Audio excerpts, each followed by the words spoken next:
Hello everyone, welcome to our channel chemistry academy for IIT JEE and NEET. आप सभी जानते हैं हम ऑर्गेनिक में टॉटोमेरिज्म की सीरीज पर काम कर रहे हैं। इन दिनों हमने 2 पार्ट्स आप लोगों से ऑलरेडी शेयर कर रखे हैं। पहले पार्ट में हमने इंट्रोडक्शन और जनरल टॉटोमेरिज्म का डिस्कशन किया था। मैकेनिज्म भी हमारे पार्ट 1 में है। पार्ट 2 के अंदर हमने difference between resonance and tautomerism and monocarbonyls के टॉटोमेरिज्म में इनॉल कंटेंट को इफेक्ट करने वाले फैक्टर्स डिस्कस करें हैं। आज पार्ट 3 में हम डाइकार्बोनिल, जिसमें 1,2 एंड 1,3 डाइकार्बोनिल्स के इनॉल कंटेंट के बारे में डिस्कशन करेंगे। तो आइए स्टार्ट करते हैं। हम आगे बढ़ने से पहले एक बार टॉटोमेरिज्म की डेफिनेशन और रिवाइज कर लें। Tautomerism is a type of structural isomerism in which two functional isomers are in state of dynamic equilibrium with each other in gaseous or in liquid phase. The phenomenon is called tautomerism and the two functional isomers are called tautomers. हमने मोनोकार्बोनिल already discuss कर रखा है। आइए हम बढ़ते हैं डाइकार्बोनिल्स। Carbonyl शब्द जो है ये 2 तरह की चीजों के लिए इस्तेमाल होता है। Either it could be aldehyde ketone, C double bond O linkage. Aldehyde में इसमें एक तरफ आपको हाइड्रोजन नजर आएगा। इफ इट इज कीटोन आपको दोनों तरफ उसके कार्बन नजर आएंगे। लेकिन कार्बोनिल शब्द आप carboxylic acid, ester, amide, anhydride and acid chlorides में मौजूद सी डबल बॉन्ड ओ को भी कह सकते हैं, जहां ये जनरल जी डिफाइन होगा। अभी हम जो बातचीत कर रहे हैं हम डेफिनेटली पहले उसमें इन अल्डिहाइड और कीटोन में मौजूद C double bond O linkage के संबंध में कर रहे हैं। सी डबल बॉन्ड ओ जब अल्डिहाइड और कीटोन का हो तो हम उसे कहा करेंगे प्योर कार्बोनिल, और जब यही अल्डिहाइड या कीटोन की जगह C double bond O linkage carboxylic acid या उसके किसी डेरिवेटिव में देखा जाए तब हम उसके लिए इस्तेमाल करेंगे इम्प्योर कार्बोनिल। सो जहां इम्प्योर की बात आएगी I will mention it separately, otherwise हम नॉर्मली टॉटोमेरिज्म में प्योर कार्बोनिल के जिक्र के साथ चलते चले जाएंगे। तो पहले हम बात करें कि अब डाइकार्बोनिल सिस्टम इस न्यू लाइट में कैसे कहा जा सकता है। तो based on the relative position of the 2 carbonyl groups, dicarbonyl compounds could be of following types. What are the types? तो 1 कॉमा डाइकार्बोनिल से हमारा अर्थ है कि 2 जो कार्बोनिल ग्रुप्स प्रेजेंट हों वो एकदम पड़ोसी हों, इस तरीके से, ऐसे। अब इसमें अगर प्योर कार्बोनिल की हम बात करें तो यस, सबसे छोटा पॉसिबिलिटी जो हो सकती है वो ग्लाइऑक्सिल की हो सकती है। 1,2 डाइकीटोन की बात करना चाहें तो दोनों तरफ हम CH3 लगा दें, ब्यूटेन 2,3 डाइओन हम इसे कह सकते हैं। इम्प्योर कार्बोनिल की बात करें तो कार्बोक्सिलिक एसिड में हमारे पास है oxalic acid and so on. इस तरह से हम और एग्जाम्पल्स अब बना सकते हैं। इन्हें हम कह रहे हैं 1,2 डाइकार्बोनिल कंपाउंड्स। अभी इस समय हम इसमें से प्योर कार्बोनिल की ही सिर्फ बात करने वाले हैं। इनॉल, कीटो इनॉल। हम अगर मेरे पास CH3 double bond O C double bond O CH3 है तो ये जो 1,2 डाइकीटो कंपाउंड है ये अपने आप में अनस्टेबल हो जाता है, क्योंकि यहाँ पर ये दोनों कार्बोनिल का डेल प्लस एकदम एडजेसेंट पोजीशन पर आ रहा है और इसकी वजह से इनमें रिपल्शन क्रिएट होता है। हम इस बात को कहां से कंफर्म कर सकते हैं? इसकी बॉन्ड लेंथ से। 1,2 डाइकार्बोनिल सिस्टम, अगर मैं 1,3 ब्यूटानाइन की sp2 कार्बन की बॉन्ड लेंथ देखूं तो वो बॉन्ड लेंथ हमें मिली है 1.45 एंगस्ट्रॉम्स। वेरेज यहां पर इस पर्टिकुलर सिस्टम में यहां जो हमारे 2 कार्बोनिल बॉन्ड्स हैं उनके बीच जो बॉन्ड लेंथ हमें मिली है sp2 कार्बन्स के बीच में ये मिल रही है 1.54 डिग्री एंगस्ट्रॉम। इसका क्या मतलब है?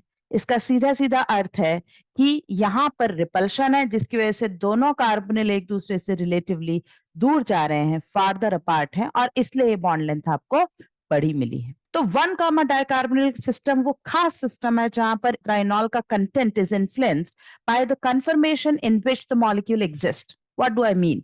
For example, in this particular molecule, there is a strong repulsion between these two carbonyl linkages. So they definitely want to go to enol. Now, for any one of the carbonyl you consider it as A or B. So if I want, I can draw the enol. Only one side I will have a alpha H, other side I won't have a alpha H. C double bond O CH3. ये यहाँ पर इस तरह का इसमें intramolecular H bonding भी है, लेकिन इंट्रामोलिकुलर एच बॉन्डिंग इस ऑक्सीजन और हाइड्रोजन की is nowhere close to compensate the loss of 50 kilojoules that we have had by losing one of the carbonyl molecules, one of the carbonyl functional group.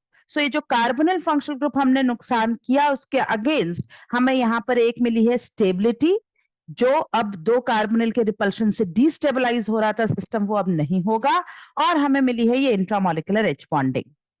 लेकिन nature में हमने ये पाया कि ये पर्टिकुलर मॉलिक्यूल इससे बेहतर तरीके से अपने आप को स्टेबलाइज कर लेगा, उसको इस तरह से अपना एक कार्बोनिल बॉन्ड लूज करने की जरूरत नहीं. मतलब क्या? ये देखिए, ये पर्टिकुलर इस सिंगल बॉन्ड के अबाउट अगर मैं रोटेशन की बात करूं, इस समय अपने सिसॉइड कन्फर्मेशन में है. सिसॉइड यानी सिस के जैसा आप कह सकते हैं. अगर ये इस पर्टिकुलर सिंगल बॉन्ड के अबाउट रोटेट हो जाए, स्ट्रक्चर बना ले अपना ट्रांसॉइड कन्फर्मेशन का, तो जब ये ट्रांसॉइड में चला गया तो वैसे ही इसका जो कार्बोनिल का स्ट्रॉन्ग रिपल्शन था वो डिक्रीज हो गया. दोनों carbonyl are now on opposite sides. अब दोनों कार्बोनिल अगर अपोजिट साइड्स में है तो वो रिपल्शन नहीं रहा, तो अब मुझे इसे इनॉल बनाने की जरूरत नहीं है. मैं सोचूं कि ये इनॉल में कन्वर्ट हो, इसका इनॉल जो हमने अभी ऊपर बनाया था उस तरीके का ये इनॉल बनाए, तो नॉट पॉसिबल. ये जो इनॉल हमने बनाया था जिसमें हमने एक कार्बोनिल मॉलिक्यूल का नुकसान किया था, उसकी अब हमें जरूरत नहीं है. और डेटा भी हमें सपोर्ट करता है कि इसका इनॉल 5.6 इंटू 10⁻³ इतना ही परसेंटेज पाया गया है, जो कि हमारी एक्सपेक्टेशन से बहुत ही डिक्रीज है. लेकिन हाँ, ये ऐसा क्यों हुआ? क्योंकि इस मॉलिक्यूल में रोटेशन पॉसिबल था इस टुवर्ड्स ट्रांसॉइड कन्फर्मेशन, इसलिए हमें ये चीज देखने को मिली. अगर ये रोटेशन ना हो तो क्या होगा? तो आओ देखें. अगर ये रोटेशन ना हो तो डेफिनेटली ये मॉलिक्यूल्स फिर अपने आप को इनॉल में ही ले जाना चाहेंगे. जैसे ये देखिए, ये एक छोटा सा मॉलिक्यूल है, 4 मेंबर की रिंग है, उसमें 2 sp2 हैं, बहुत ही ज्यादा इसके अंदर स्ट्रेन है, ये रोटेट तो हो ही नहीं सकता. उस ट्रेन के बावजूद ये इनॉल में कन्वर्ट करना पसंद करेगा, क्योंकि रोटेशन पॉसिबल ही नहीं है ना. ये 5 मेंबर रिंग का डाइकीटोन हमने बनाया, इसका भी डेफिनेटली इनॉल ही ज्यादा होगा, ऊपर वाले का भी इनॉल ही ज्यादा होने वाला है, क्योंकि इसमें भी आप रोटेट नहीं कर सकते, ये भी इस तरह से इनॉल में कन्वर्ट होगा. हम 6 मेंबर रिंग की तरफ जाएं. ये सारे साइक्लिक स्ट्रक्चर्स जिनका रोटेशन पॉसिबल ही नहीं है, इनको अपने रिपल्शन को मिनिमाइज करने के लिए इनॉल के अलावा दूसरा रास्ता है ही नहीं. और ये सारे के सारे ये जो हमारे सिस्टम्स हैं, इनके लिए हम शब्द यूज करने वाले हैं कि they are locked in cisoid conformation, और दैट इज व्हाई इनका इनॉल कंटेंट बहुत ज्यादा होगा. All of them are almost tending to 100% want to exist as enol. आइए अब हम बढ़ते हैं 1,3 डाइकार्बोनिल कंपाउंड्स. 1,3 मतलब जब C डबल बॉन्ड O के जो अरेंजमेंट होंगे उनकी रिलेटिव दूरी एक दूसरे से पोजीशन 1, 2, 3, ये आईयूपीएसी नहीं है, ये रिलेटिव पोजीशन 1, 2, 3 की, इनमें रिलेटिव दूरी 1, 2 और 3, तो 1 एंड 3 पे कार्बोनिल मौजूद है, इन्हें हम कह रहे हैं 1,3 डाइकार्बोनिल कंपाउंड्स. अब इन 1,3 डाइकार्बोनिल का हम सबसे पहला एग्जांपल ले रहे हैं एसिटाइल एसीटोन. यहाँ पर 2 कार्बोनिल मौजूद हैं, दोनों कार्बोनिल में आपस में इस समय कोई भी रेजोनेंस नहीं है. पर अगर यह एसिटाइल एसीटोन मॉलिक्यूल अपना इनॉल बनाए, इसके पास एक साइड अल्फा हाइड्रोजन इधर है और एक साइड अल्फा हाइड्रोजन इधर है, और एक को मैं वापस 1 कह रही हूँ क्योंकि स्ट्रक्चर सिमेट्रिकल है, इस लेफ्ट और राइट दोनों के CH3 एक ही जैसा इनॉल हमें देंगे. हमारे पास बचे 1 और 2. फर्स्ट कार्बन से हाइड्रोजन ले, हाँ मुझे 6 मेंबर हाइड्रोजन बॉन्डिंग मिली, लेकिन मेरे पास रेजोनेंस नहीं आया। किसके बीच में? चलो देखते हैं किसके बीच में। अगर मैं जिस पोजीशन को मैंने सेकंड मार्क किया था वहां से हाइड्रोजन लेकर इनॉल बनाऊं तो इनॉल कैसा दिखेगा? OH, double bond CH, single bond CO, CH3, तब इनॉल ऐसा दिखेगा। यहाँ ये जो इनॉल है ये मेजर होगा। ये मैं जीरो नहीं कह सकती, ये थोड़ा बहुत बनेगा लेकिन ये नेग्लिजिबल होगा। और यहाँ जब हम इस तरह की सिस्टम से बात करते हैं तो एसिटाइल एसीटोन की अगर मैं बात करूं तो इसका ये इनॉल, its concentration in that equilibrium is ranging from 76 to 80%. Why I'm talking about range? Due to the different experimental conditions, different solvent, its amount will vary. But what are the reasons जिसकी वजह से इसका इनॉल content इतना इतना ज्यादा हमें मिल रहा है? तो रीजन में सबसे इंपॉर्टेंट रीजन होता है बच्चों, दैट इज रेजोनेंस इन इनॉल। सबसे पहला सबसे इंपॉर्टेंट फैक्टर हमेशा देखना रेजोनेंस। ये रेजोनेंस जितना ज्यादा और जितना आपको बढ़कर मिलेगा उतना ही इनॉल की मात्रा बढ़ेगी। सेकंड फैक्टर आप कंसिडर करेंगे acidity of active methylene H. Acidity of active methylene H. So what is active methylene hydrogen? So active methylene hydrogens are such hydrogens which are placed between two strong electron withdrawing groups. Electron withdrawing could be by -I, could be by -R, but best is when effect is by both -I as well as -R. Okay, so such hydrogens behave acidic in nature and are called active methylene hydrogens.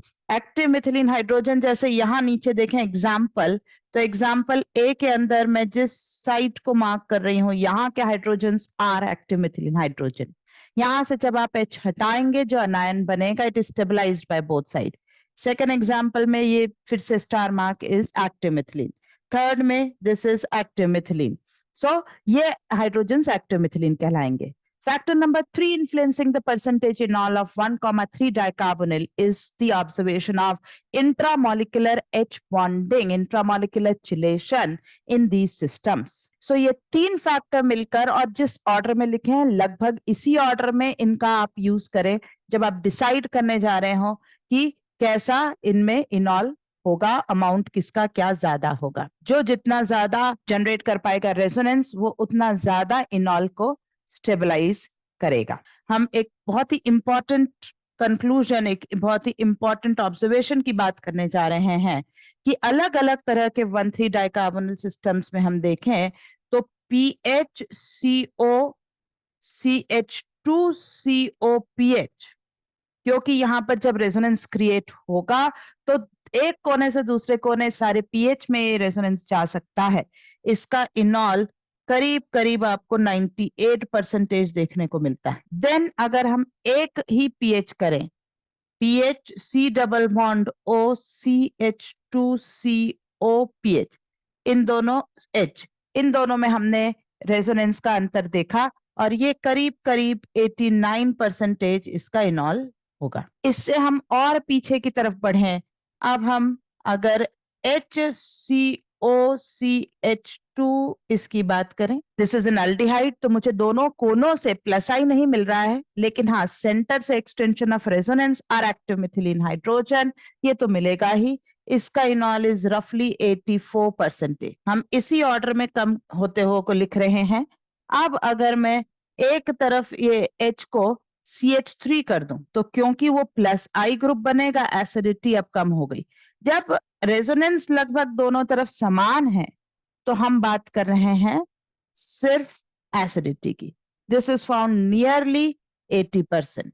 उससे कम जब दोनों तरफ हम CH3 लगा देंगे तो हमारा resonance लगभग वैसा ही है लेकिन अब एसिडिटी और कम होती जा रही है 76%। अब अगर मैं किसी भी एक तरफ एस्टर क्रिएट करा, जब आपने एस्टर कर दिया तो रेजोनेंस भी अब कम होगा क्योंकि क्रॉस कॉन्जुगेशन आएगा और एसिडिटी भी कम होगी। इसका इनॉल 8% ही पाया जाता है। बड़ा फेमस कंपाउंड है इथाइल एसिटोएसिटेट, लेकिन इसका इनॉल इज ओनली अराउंड 8%। और अगर हम दोनों ही तरफ, मतलब लेफ्ट और राइट दोनों ही तरफ एस्टर फंक्शनल ग्रुप बना दें, ये भी बहुत फेमस कंपाउंड है, डाई इथाइल मेलोनेट, DEM।